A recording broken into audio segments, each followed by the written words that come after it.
Let's get to our pair of guests.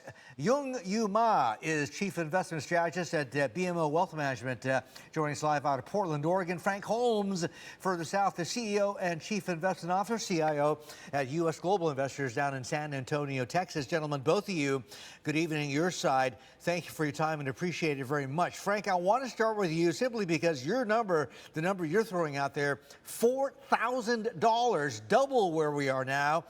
In 3 years' time, state your case.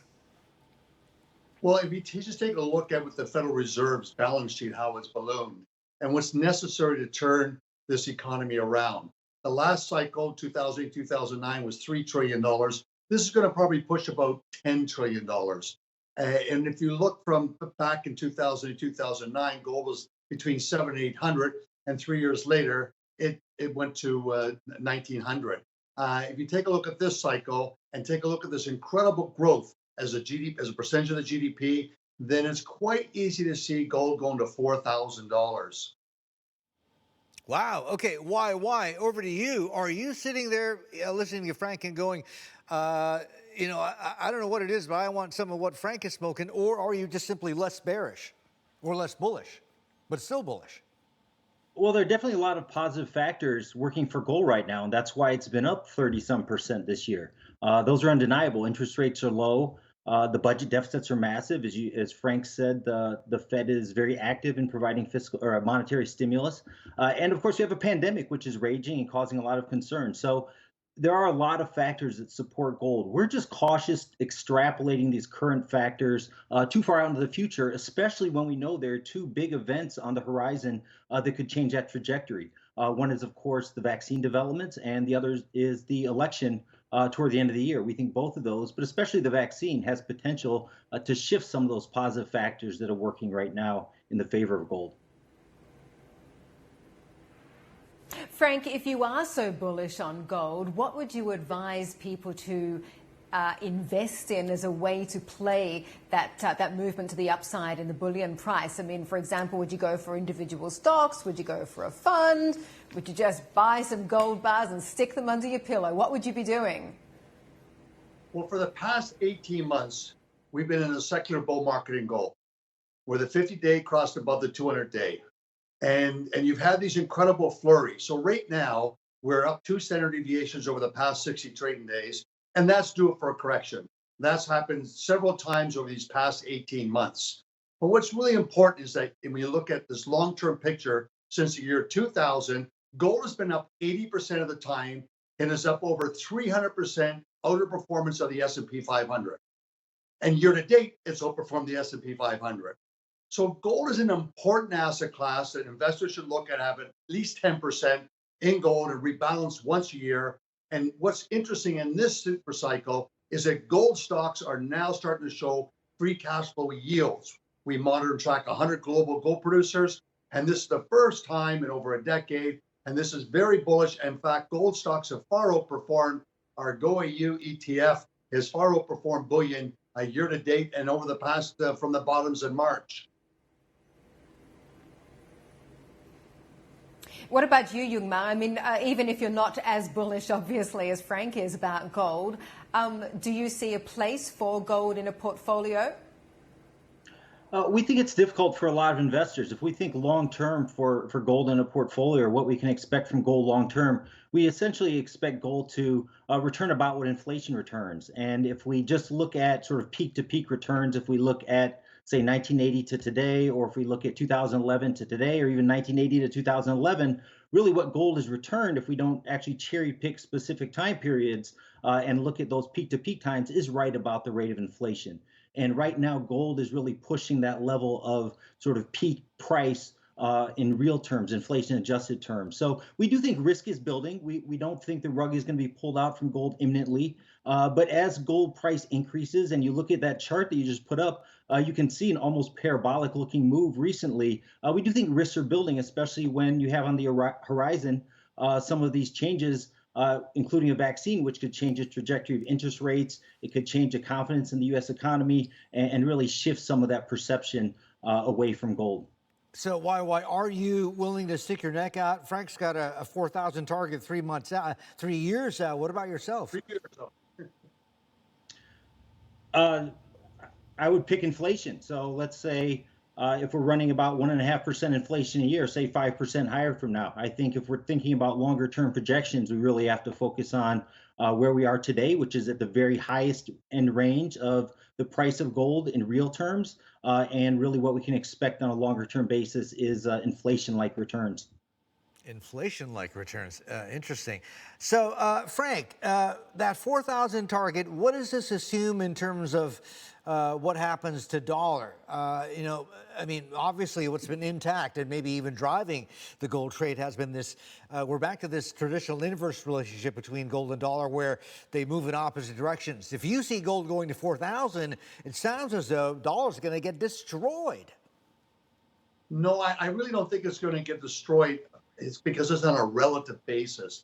What's really, this is really World War III, and the enemy is invisible, and it's the coronavirus. So you're seeing the G20 finance ministers and central banks working together like a cartel, and they're all printing trillions of dollars. And other things that are really significant, we've never seen the US turn around and the Federal Reserve come in and buy ETFs, buying muni bonds to get yields down, buying corporate bonds. We've not seen to this level where central banks are printing money at a zero interest rate. And a zero interest rate, gold becomes a very, very attractive asset class. And that's what Ray Dalio has always commented about. And he's always had this sort of a position, the largest hedge fund manager in the world. So I don't think that we're going to see gold goes to 4,000. I think it goes against all other countries' currencies. When Greenspan retired, the Federal Reserve was 6% of the GDP. Now it's over 30%.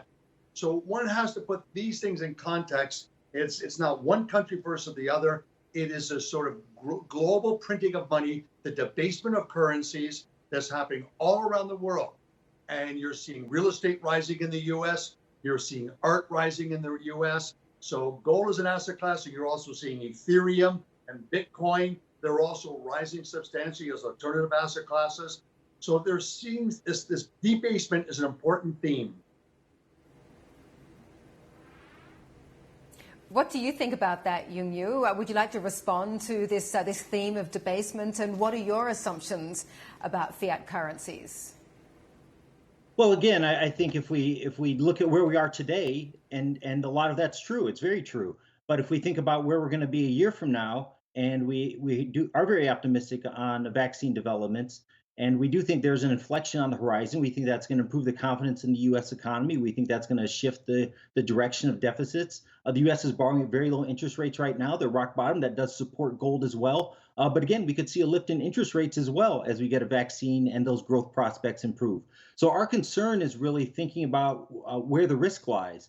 And that risk is building. If we look at even sentiment figures now, sentiment for gold market timers is in the highest 1% of the past 20 years for their projections for gold and for their recommendations for gold. So again, risk is building. It's not that it looks like it's going to fall out of bed tomorrow, but as we think about going forward, it's a more and more challenging place to be, especially given that we expect a vaccine on the horizon, and there could even be increased confidence in the U.S. economy after the elections. Yeah, boy. I mean, isn't that ironic, huh? Basically, recovery, why you think is probably the big risk hanging over further upside for gold. If that's the case, then it sounds as though it sounds like you could probably make a pretty strong case for starting to rotate into silver or starting to position in silver, because I mean that is an industrial metal. That is the metal that's going to benefit probably much more when real recovery gains traction. No.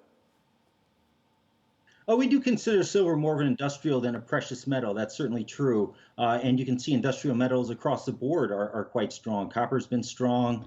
There are some expectations if we get this better growth following a vaccine that industrial metals should provide well, because a lot of the stimulus that's being enacted now will have long-term lingering effects. It won't go away. That stimulus won't be shut off the moment we get a vaccine or the moment that populations are widely vaccinated. So the stimulus will be longer lasting. We do expect better growth trajectory, and probably industrial metals are a better place than precious metals.